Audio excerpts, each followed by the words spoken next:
C'est en inaugurant une station locale de France 3 que Jean-Pierre Raffarin lâche une petite phrase à l'origine d'une belle polémique.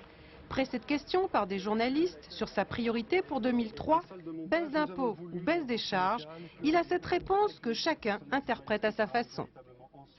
Nous mettrons le curseur sur les priorités qui nous paraîtront les plus importantes dans les circonstances économiques de 2003. Et il va de soi qu'aujourd'hui, compte tenu de la situation de l'emploi, le dossier des charges sociales me paraît prioritaire.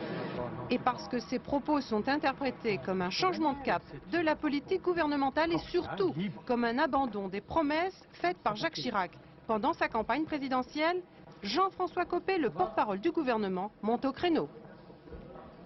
Il n'y a pas de pause, il n'y a pas de revirement, et moi je vote pour qu'on tente le coup aux rumeurs et aux procès d'intention auxquels on a droit ces derniers jours, parce que tout ça n'a pas de sens.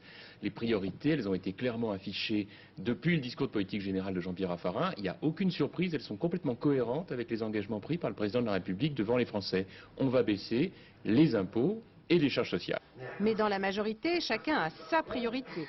Pour Philippe Douste-Blazy, qui intervenait devant le MEDEF, c'est le dossier des charges sociales qui est prioritaire.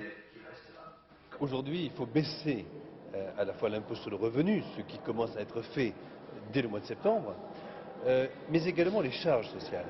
Parce que baisser les charges sociales, c'est augmenter le pouvoir d'achat, le salaire direct de ceux qui gagnent entre 1 et 1,7 SMIC, et c'est aussi donner un grand coup de pouce à l'emploi. Les députés de la majorité ont leurs priorités, l'Élysée a les siennes. Il faut tenir les promesses électorales de Jacques Chirac. À Jean-Pierre Raffarin de tout concilier, et cela même en cas de croissance inférieure aux prévisions. Des décisions proposées par le Parlement sur le salaire.